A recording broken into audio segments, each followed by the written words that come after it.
Willie, how are you? Doing all right. Thanks again for coming in today. Yeah. I appreciate that. My name is Joe. I'm going to be your probation officer. To recap, you were just sentenced last week, I believe. Yep. I did not write your pre-sentence investigation, but I will be your supervising agent on this matter. Do you have any general questions before we dive into some stuff that I've got to cover today? Well, I mean, first of all, like as far as probation goes, they said something like 0 to 5 years. Am I going to be on the whole 5 years? You likely will not be on the whole 5 years. And I say this to all of my clients. That 5-year term of duration, without getting too technical, is based on the statutory length of how long you could have gone to prison for this offense. So, for example, sometimes you hear guys that get 20 years on probation. That doesn't mean that nobody's on probation that long. That just means that worst case, according to Minnesota statute, they could have been sent to prison for up to 20 years. So sometimes you'll look in the statute book and see that the offense is punishable by a fine of $10,000 and up to 5 years in prison. That's just a benchmark that the judge kind of uses because your term of probation can't last any longer than the judge could have sent you to prison for. The reality is one of two things are going to happen. You're either going to excel on probation, which I genuinely hope is the case, and I'm going to write a nice memorandum to your sentencing judge saying all the glowing things that Willie's done while on probation and recommend an early discharge from probation. Or the other side of that coin, we see guys go off the rails, they don't abide by the conditions, and they end up, sadly, having their sentence executed. At least that's the case with the 20-year guys. You might be on for 5 years, but if that's the case, it's maybe because we had some hiccups along the way, maybe some probation violations. Rule of thumb, 3 out of 5 years of compliance and doing great is when I'm writing that memorandum to the judge asking for an early discharge. Okay. Because I'm looking to get off this. I didn't even do what they said I did, so I'm just looking to get off this as soon as possible. I can't be on probation for 5 years. At the end of this interview, we're going to go over terms and conditions again. And maybe even in this interview, we'll answer some of those questions. Okay. But that's good to have that goal in mind that I'm going to do what I need to do, make the changes I need to make, and get off early. Okay. I'd much rather have that than I doubt I'll do this and end up in prison someday. Yeah. What I want to start with today is an interview around an assessment that we do for all clients. The purpose of the assessment is really it tells us where to steer resources to help you.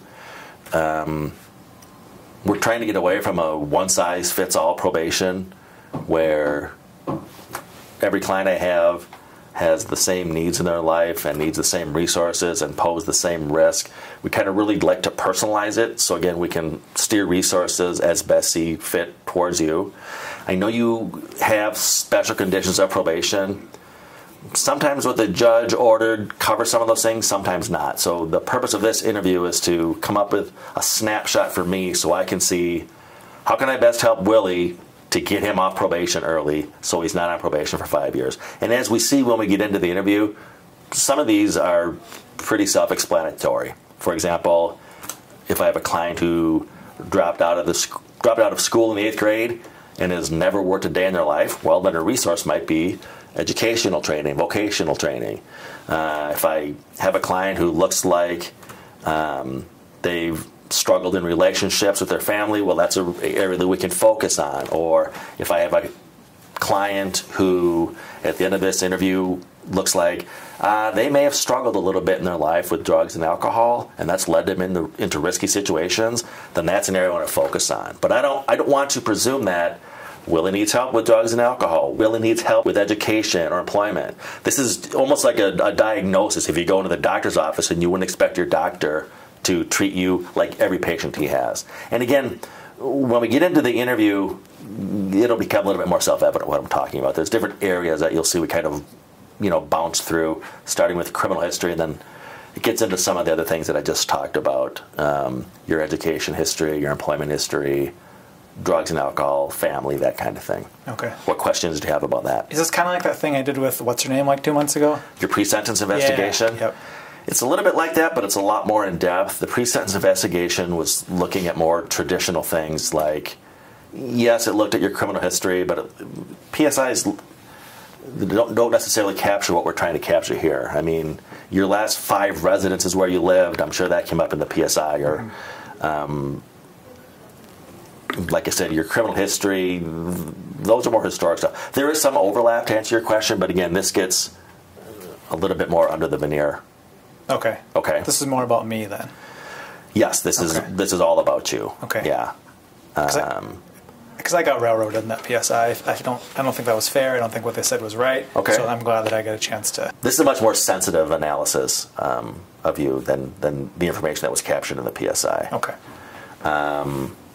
And then just as an FYI, I, of course, can share these results with you. And then just so you know, again, because we want to get a ultimate snapshot, a lot of this stuff, as much as I can at least, I'll try to confirm through other sources. So if you talk about past employers, I'll try to confirm that information with them or family. Or if you talk about, how far you got in school, or I might contact previous probation officers, because again, I want as accurate a picture as we can get. Okay. Okay. All right. So, like I said, the first section, if you will, centers around your criminal history. And I like to do these interviews more like you and I having our conversation. So I'm not really gonna do it like a questionnaire. Okay. That being said, let's go back. Let's just talk to me about your experiences in the justice system. Maybe going back to the first police contact you ever had, even if that goes back into when you were juvenile, all the way up through what has you sitting in that chair today. I think the first time I had contact with the cops, I was probably 10 or 11, I think. Okay. I ran away from home, and then that's where it started. And then it seemed like the cops were always, from that point on, like they knew who I was. Okay. In the town that I lived in. So it's like they were coming after me for everything. Seemed like you're on their radar then? Yeah, pretty much. Like I'd just be walking down the street and they would pull up and harass me about what I was doing and what was going on. So then in my juvenile record, I had like some runaway stuff. There was some bogus other stuff about like some robberies and stuff they said I did, which I didn't do. But again, they knew who I was, so they kind of tried to pin stuff on me. And then there was some other, like, some petty stuff that wasn't that big of a deal, like drugs and that kind of thing.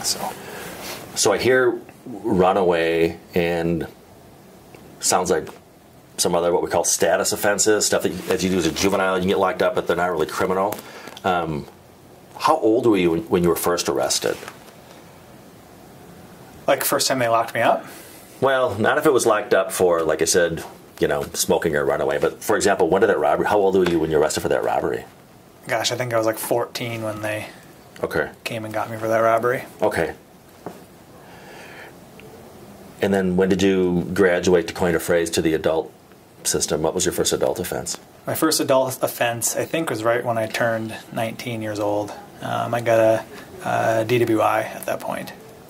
And again, I was driving home, and the cops, for nothing reasons, pulled me over, and they pinched me for this DWI, which I don't think it's fair. I don't think they were doing what they were supposed to do. But do you recall the outcome of that? Did you get probation for that, or was it? I think at that point it was like unsupervised. I didn't have an agent or anything. I had to do some classes or something, and so first sat one, a weekend probably, in jail. Yeah. Okay.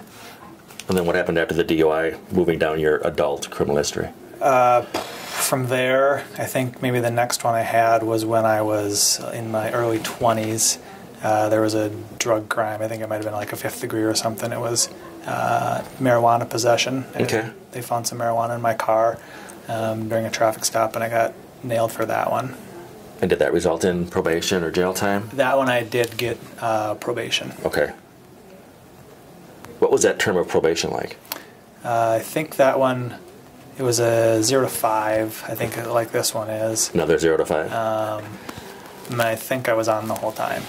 Any hiccups along the way? Any probation violations with that? Well, I mean, my agent and I didn't have a good relationship, and I feel like every little thing I did, they were coming down on me for. So I had like one dirty UA that they pinched me for. I think I missed a meeting or two, and they freaked out about that too, and I got sent back to court for that one. And then there was that issue with my first significant other that we had the fight where she called the cops, and of course I'm the guy, so they arrest me and take me to jail, and I got charged with that, and then that was a violation too. So that new offense then triggered a violation on the marijuana offense. Yeah. Did you end up serving any jail time on those PVs? I think I did. I think for the UAs I got like 30 days or something. It's a long time ago. So similar to that, I think for the missed office visits, and then more for the domestic. I think I did that maybe even 90 or 120 days or something for that domestic. So to recap, I'm hearing at least a robbery as a juvenile. That's when you get arrested at 14. And as an adult, you've got the DUI and the 5th degree, and then the first domestic. Okay. Anything else in your adult side before then, obviously, your present offense that I've got you for? Well, I've got some other traffic stuff in my adult. Okay. Some driving after revocations and that kind of stuff. I mean, again, I'm just trying to go to work, and the cops are pulling me over. Right. They don't have a license, but I got to get to work. How am I supposed to go to work? You know what I mean? Right. And then I get pulled over, and so I think there's a bunch of those on my record, actually. And then I have the domestic before this one. The second one with the first girlfriend I had. That again, she got pissed at me. Okay. Called the cops, and they hauled me away. And you noted that at least on one PV, it sounds like you did about 30 days. What was that term of incarceration like? Did you get? Was that here in Hennepin County? Yeah. Okay. It was just. I hate this jail. It's the worst. Okay. It's noisy. It's crowded. You can't do anything. It's. Did your time go smooth? Did you ever go through? Did you ever get into it with the COs, get coded or written up, or have to go through any kind of due process where you lost time in segregation? I never got segged when I was in here. No, I just tried to keep my mouth shut and keep my head down when I'm inside. I don't want to get beat up by anybody or anything like that happen. Okay. So the time in Hennepin was not that big of a deal. Okay, so your interactions, like I said, with the COs, you don't recall ever being written up or any discipline on file? No discipline, other than them just being assholes to me the whole time, like looking down on you because you're here and they're in power. So, but nothing that would leave a paper trail where it would say Willie lost 5 days because of this. No, not that I remember. Okay. And again, like I said, I'm going to try to confirm as much of this information as I can. So if you forgot something, no big deal. But again, I kind of want to get a snapshot, and as you said, or as you articulated, kind of hear your version, of those events, because I can learn from that as much as I can from a BCA printout. So I appreciate that. Let's kind of switch gears a little bit. Let's talk about your experience with employment in school. Where are you currently working? I'm not working right now. Okay. It's been really hard to get a job with my record, basically. Okay. So let's kind of take the same approach maybe that we did with that last section with criminal history. What's the first job you ever had? My first job, I think I was like 13. Oh, I started that's working. impressive. Well, I had to work. I had to pay for my own food and do that and take care of myself. Basically, I didn't have an option. Where did you get a job at 13? I was working at McDonald's. Okay. How long did you work there? Gosh, I think I was there for 8 or 9 months. Okay. I think. Did you quit? Were you fired? Well, I don't think I was fired. I just stopped going because my boss was jerking me around. So I just said, heck with it. And I just stopped showing up. So, I don't know if they fired me or what happened, but I just stopped showing up. Okay. So. And then where did you work next after that stint at McDonald's? I think the next job I had after that was maybe a year or two later. I started working like in the summers. I was doing tree trimming stuff. Nice to work outside at times, at least. Yeah, when it's not too hot. Yeah. How long did you work as a tree trimmer? I did tree trimming kind of for 4 or 5 years on and off in the summers. Okay. I was working a lot of hours there because, again, I had to save up my own money and pay for my own stuff. So I get that tree trimming is kind of seasonal. You mentioned on and off. You said you worked there for 4 or 5 years. What was the longest stretch of that 4 or 5 years? Was there ever a time that you worked, for example, more than 12 straight months? Not there, but my longest job was in my 23, 24, somewhere in there. I worked at Performance Seed, and we did bagging and packaging of seed for sale. And I was there for a good almost 2 years I worked there full time. Okay. And who was your last employer? My last employer would have been like a year ago, and I was working temp job, so I was out at a packing plant, Okay. meat packing plant. Down in South St. Paul? Yeah, Okay. I got sent out there by a temp agency for a couple months, I think. Okay.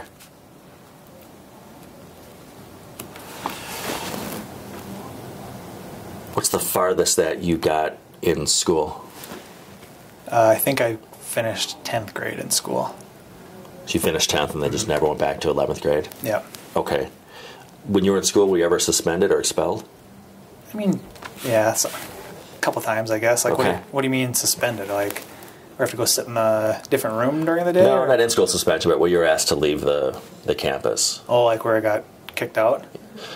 Well, again, not kicked out as in you're kicked out of school, but you're suspended, come back in a week or a day. Yeah, that happened, I think, twice when I was in school. Okay. But like I said, more than just what you were describing, more than just go to the glorified timeout room. Yeah, But we where had to you're... spend a couple days at home. And Exactly. Yeah. Okay, that happened a couple of times? Yeah. Okay. Do you recall what that was for?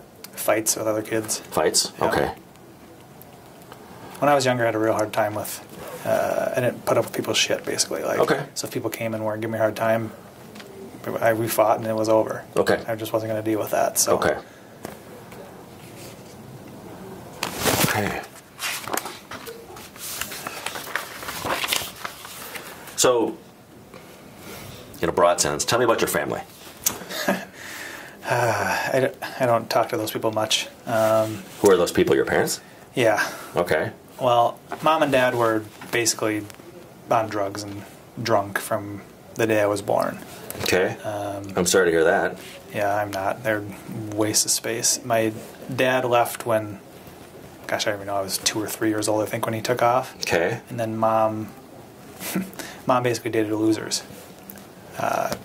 forever. And a couple of those guys were abusive toward. They would beat on me and come home drunk and A couple of mom's boyfriends? kick me around, and mom didn't do a damn thing about it. Okay. So then I got fed up, and that's when I think I started running away when I was like 10 years old, because I just wasn't going to put up with the Okay. stuff going on at home anymore. And again, I know I've got all this in your file, Willie, but do you have brothers and sisters?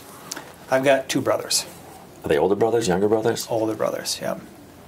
And what's the relationship like between you and your older brothers? None really, because they still think mom doesn't do anything wrong, and they're still Okay. hanging out there, and I'm just not having anything to do with them.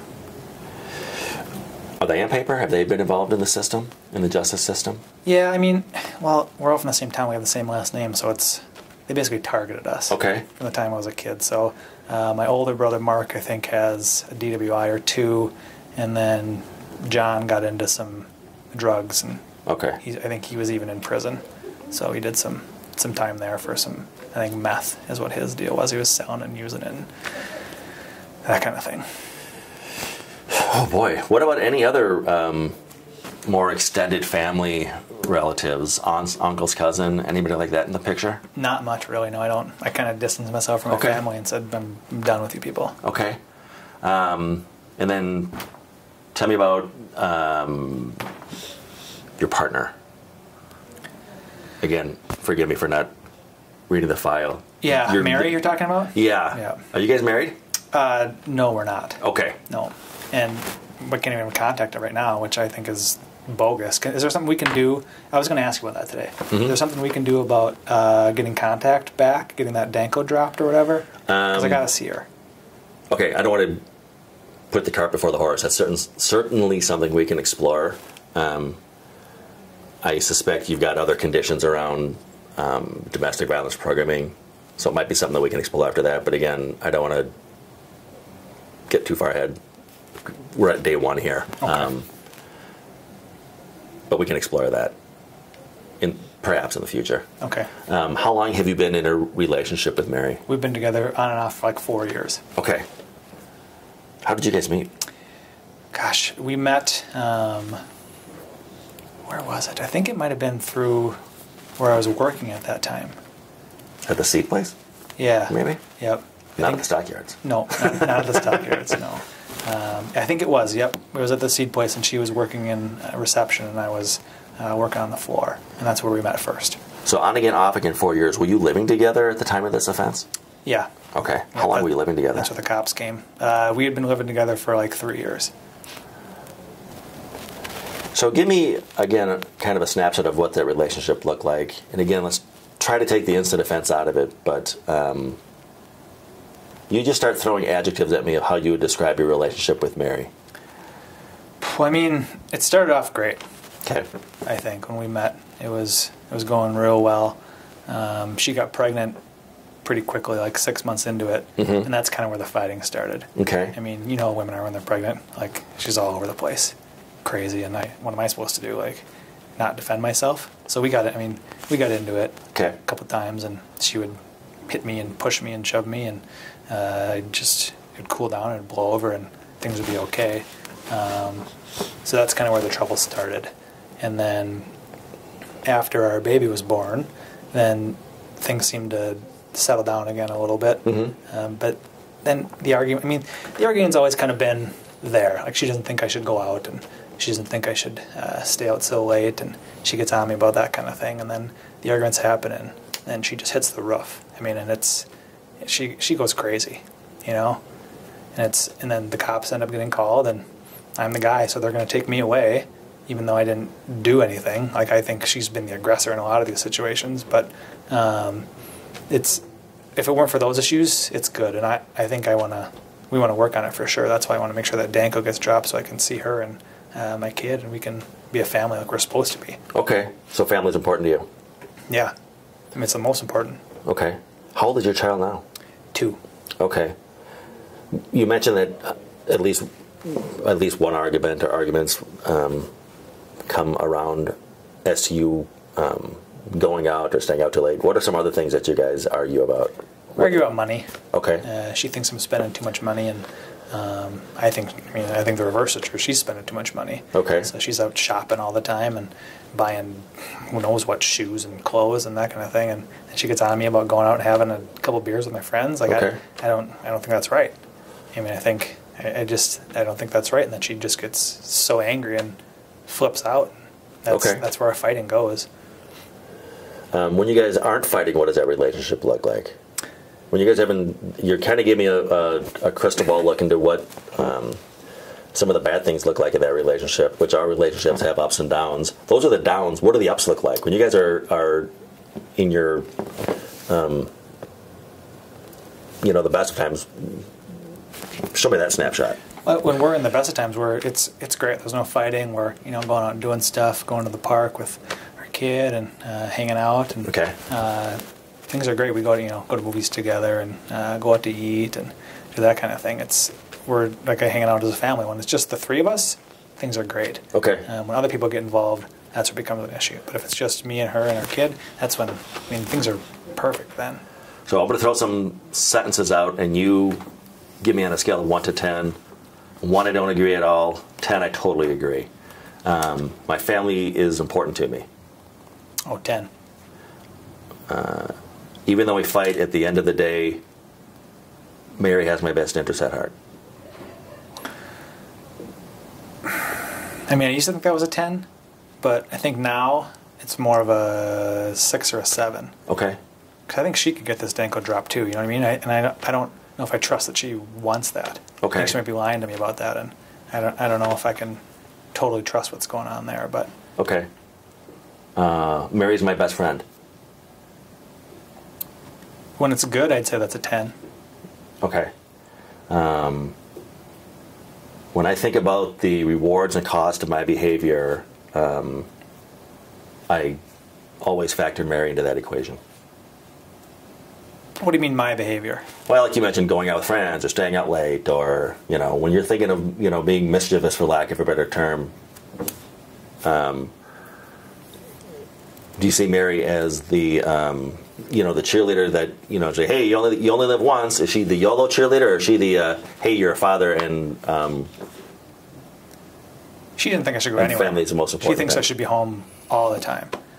Like, if I was working and work gets over at 4, she thinks I went at 4 or 5. Okay. Like, what do you think is her motivation for wanting you home at 4 or 5? Is it because Mary wants to control you, or because Mary's trying to break your balls, or because Mary is saying you got to get up the next day and provide for your family and go to work? I mean, truthfully, I think sometimes it's because she's trying to break my balls. Okay. She'll say because it's she's worried about the money I spend, and she's worried about like when I come home drunk, I don't act like I should act. Okay. So she says that, but I don't know if that's true because I don't think. I mean, I haven't really done anything wrong. I don't think so. Okay. I don't think she has anything to prove that, but so I kind of feel like she's breaking my balls a little bit. Okay. So I think I've got a good snapshot here, like I said, of your family. You mentioned you guys go to the park when I was asking the question about, the good times.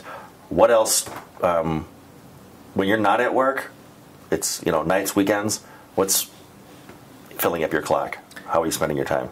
We just spend time basically together with our kid, and Okay. we're doing all sorts of stuff. Going on walks, going out, going to the park, going to the splash pads in the summertime and doing that kind of thing. Okay. So basically that's what we center our time around is that. Okay. Aside from those awesome family things that you do, and family's important, do you do any other thing, more structured, like, for example, playing an intramural softball league or bowling league on Wednesday nights or anything? Again, I keep using the word structured, but do you belong to any organizations along those lines? I used to play softball with some buddies. Yeah, that's what I'm trying to get at. But that would start fights because we'd play softball and then we'd go out for dinner after softball and have a few beers and come home, and she thought it was too late, so we'd always be fighting about that. So I gave up the softball because it wasn't worth the arguments there. Okay. So I used to do that. Okay. But now, not much anymore. So now nothing formal or organized. And the time, it sounds like that you do have, you're spending time with the family? Yeah. Okay. All right.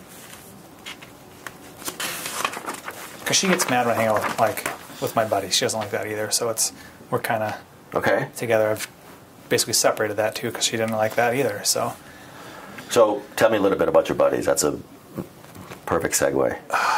well, I mean, what do you want to know? Well, who do you spend time with? Who do you lean on for support? Who's in your circle of friends, so to speak? I've got a couple of friends, like the softball friends. That's when I was back working. Okay. And we was kind of a team from work. So I hang out with a couple of those guys still who are still working at the packing plant. And so I spend time with those guys every once in a while. Okay. And what are their names? That's Bill. Do I have to give you their last names? Nope. Okay.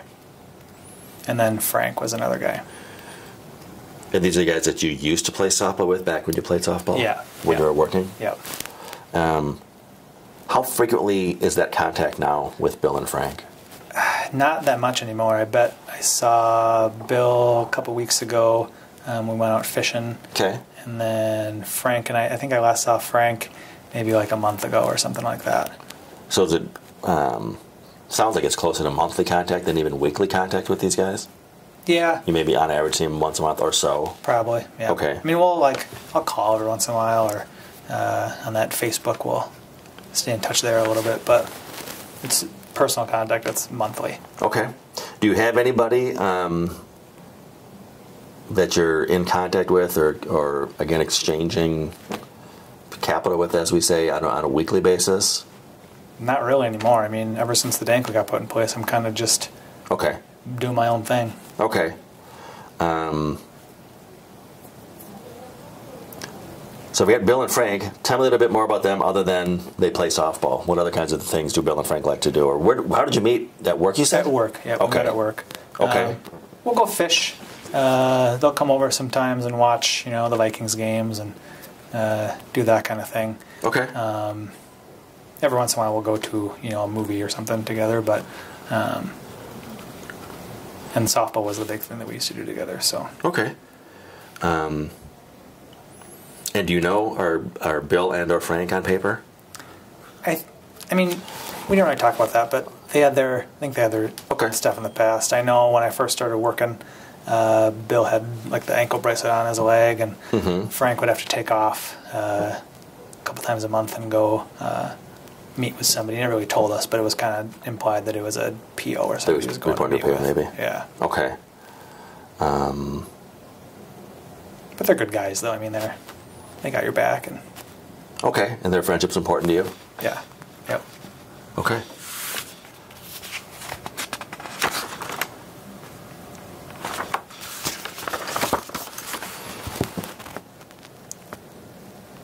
So, tell me about your experiences with alcohol and drugs. And again, probably the easiest way, the approach I like to take with this is, take me back in a time machine to the very first sip of beer you had, and or first time you got high, and then just kind of walk me up to the present day. And I can't stress enough that this isn't to get you in any kind of trouble. You had your PSI and you were sentenced. Again, this is more so I get a fuller picture of how I can help you.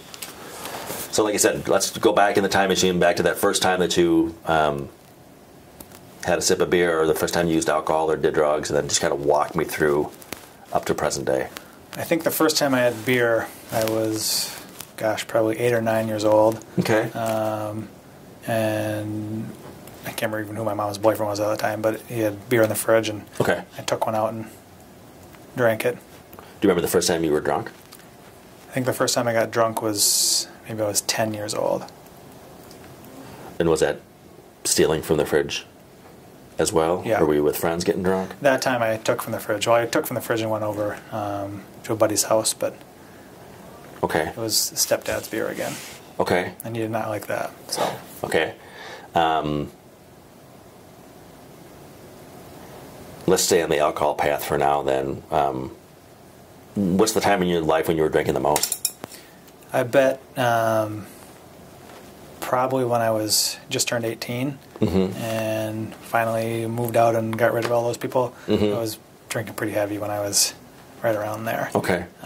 So it got maybe even to daily Okay. use for a couple of years there. I was drinking every day. And I think you mentioned at least one DUI in the past. Was that in that time frame when you were drinking daily? Yeah. When you got the DUI? Okay. What about drugs? When was the first time you got high? I think the first time I got high was marijuana, and again, it was stepdad's stuff. Okay. I think I was 12 years old when I found that the first time Okay. and used that. And then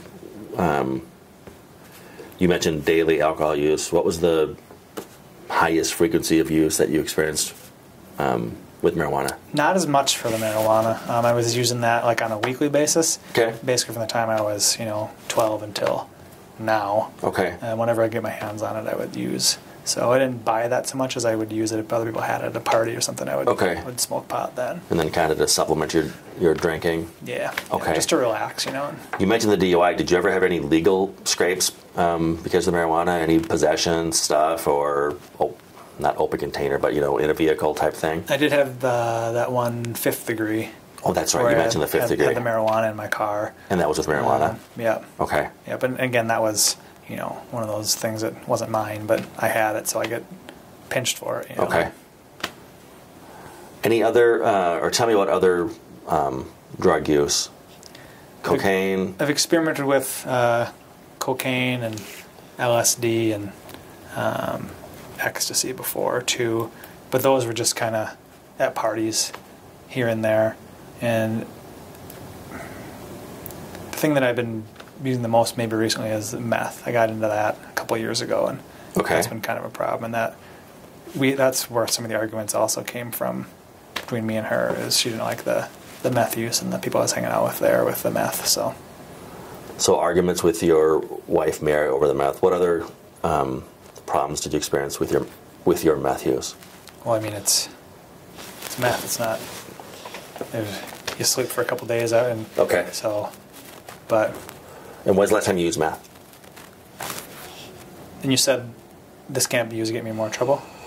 Yeah, this is not to get you in trouble. This is just to get me, again, a good barometer of where we've got a case plan around. Okay, I think 2 weeks ago was the last time I used.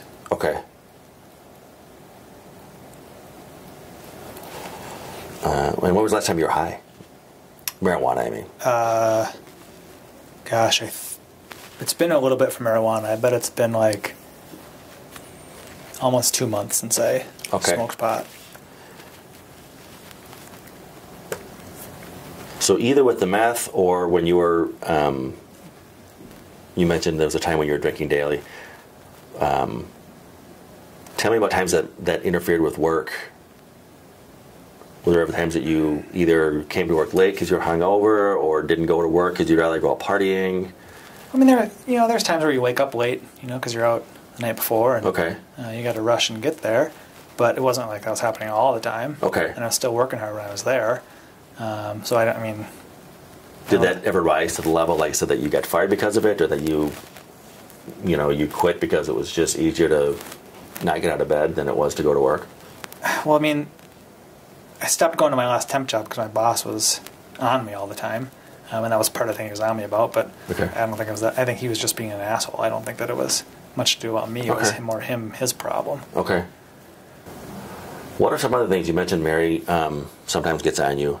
Can you think of any other things that your drinking or your use have taken away from your life? I mean, there was a time where she moved out and took our kid with her. Okay. She said I was using too much. Okay. So I mean, that limited the contact I was able to have with her. Using meth? Yeah. Okay. So for sure, limited family contact. Well, I appreciate that that disclosure. That's not easy for people to talk about, so I appreciate that. It takes a lot of courage to step up and disclose that to me, particularly day one on probation here. So when you think about Mary in regards to this offense, what kind of things, what comes to mind for you? What pops up in your head? Bullshit is what it is. Okay. I mean, say more about that. We had a fight, and I'm not going to deny that. Mm-hmm. There was yelling, and I was yelling at her, and I know I shouldn't do that. Like I just shouldn't do that because I don't want to scare her. I don't want to do any of that kind of stuff. But she called the cops, and it was after we got into it where she was pushing and hitting me, mm-hmm. and all I was doing was trying to protect myself. Mm-hmm. Like I'm just trying to push her off of me, right? And protect myself. Mm-hmm. And then the cops show up, and she's got a scrape on her face or whatever it is, and then I get hauled off to jail. Okay. Because I'm the guy, whereas I had marks all over me. Okay. And they didn't care about that. Tell me what your feelings as to your sentence. You mean the fact that I'm on probation for this? Yeah, we kind of talked about you're asking me about the 0 to 5. Yeah, about the fact that you're on probation and you're out like on probation. Your attitude towards not necessarily me, but towards your term of probation. Isn't there something better that the courts could be doing with their time? You know what I mean? Like, I was in jail here. Mm-hmm. You talked to me about what they were in for, and they're in for some serious stuff. And I'm here because I was defending myself against my girlfriend. Mm-hmm. Like it doesn't seem fair to me that I get sentenced for this. Okay. Like even after she wanted to drop the charges. You know what I mean? Like she tried to go to the prosecutor and say that I made it up. This isn't what happened, and they don't ever believe anybody. They just want to get somebody else on probation in the rolls, paying into the system. So to me it's garbage.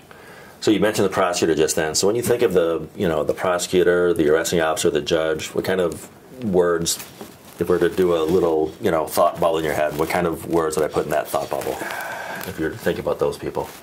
Corrupt, useless. Mm-hmm. They don't have any clue about what happens in the real world. Okay. And then the cops, like we talked about before, they've been targeting me since I was 10 years old, basically. Right.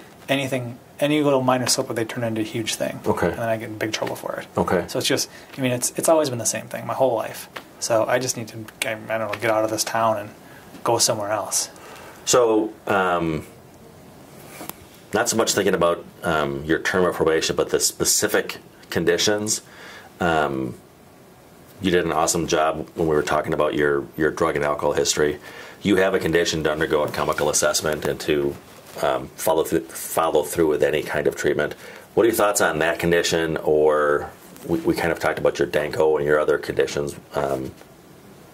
Again, we can play the same thought bubble game. When you think about your terms of probation and your expectations around treatment, what kind of words would fill that thought bubble? Well, my biggest one is I'm concerned. Okay. I need to work. Okay. And I can't work if I have to go to those domestic classes, and I have to go to treatment, and I have to do all these other things and come meet you all the time. Like, nobody's going to hire me with my record and with me telling them I can't be at work all the time because I have to go do all these things. So, and I was going to ask you about that. For the treatment thing, I know what they're going to say. They're going to tell me that I have to go to treatment. That's what they always say, because they want their money too. So I'm going to have to go sit in a room with a bunch of addicts who can't control themselves and fake like I need to be there so I don't get kicked out and just waste my time. And then the domestic, I don't even know what to deal with this domestic classes. Like, what am I supposed to, I'm not a domestic abuser. I didn't do that. Okay. So what's the point? Like, why do I have to go sit in there with all those scumbags who beat their wives and girlfriends and stuff? So, I appreciate you being honest with me, so I'll be honest with you. I'm not dodging your question, but I'm not a chemical assessor, so again, I don't want to put the cart before the horse because I don't know what they'll recommend. So part of that process is you'll go through a chemical dependency evaluation. Other than I can tell you that it is a condition of your probation to follow through with that. But again, we'll cross that bridge when we get to it. Okay? Okay. All right, fair enough. You mentioned you're not working out. Describe for me any other financial problems going on. I mean, I've got no money. Okay. I can't pay my bills. I can't pay for anything for my kid or her. Okay. I can't do anything to support anybody if I can't work. How many address changes have you had in the last 3 years? Do you recall? Counting the time when the cops came and kicked me out of my own house, I bet I've had... So you're in your house. Yep, so I was in the house where they arrested me. Before that, we were in an apartment. Okay. And then we lost the apartment. And then before the apartment, we were staying with friends of hers. Okay. There was a couple houses where we stayed with a couple times. So I bet there was 4 changes. Okay, within the last year or so. Yeah. Okay. And we just got in the house, got on our feet, and then this happens and blows everything up. It's just, you can't get ahead. You just can't get ahead. Have you ever received any type of formal diagnosis for any type of personality disorder, Billy? Anything formal, that is to say? Yeah, when I was a kid, I think they diagnosed me with, what's that thing called when you don't get along with people? ODD or something like that. Okay. I got diagnosed with that. And then they diagnosed me also, I think, with some depression and anxiety. Again, when I was a younger kid, they thought I was struggling with that. Okay. But really, that's when I was just getting beat up all the time. So, of course, I was depressed and anxious. So you mentioned the diagnosis when you don't get along with people. What does that look like when you're angry? It's hard to manage. How does that manifest itself, or what does that? Like I said, what does that look like? I just need to learn to walk away, honestly, because if I get angry about something, I just can't let it go. Okay. And it could be between you and me or anybody, but if something pisses me off, then it's got to be dealt with. Okay. Or I just can't, there's no other option. I have to deal with it. Okay. And it just builds and builds until sometimes I freak out and I just do some stuff I shouldn't do and say stuff and that kind of thing. What's the worst thing you've done to anybody? And again, I can't get in trouble for this, right? Well, there was a fight like a year ago. There was this guy coming around, and I thought he was hitting on her and like trying to mess up my family, and we got into it a little bit, and we got into a fight, and I heard him. Okay. Did you ever hurt any animals? No. You ever have a history of setting fires? No. Okay. Property destruction? Well, what do you mean by that? You mentioned fights. Do you ever have a history of, vandalism? Well, I mean, we all kind of get frustrated and punch the wall every once in a while, right? I mean, that kind of thing. Like put a hole in a door, a hole in the wall. Yeah, that kind of thing. Yeah. What's the most dangerous weapon you've ever carried or held? When I was younger, I used to have firearms. We'd go hunting. Okay, but that was for legitimate hunting purposes? Yeah. Okay.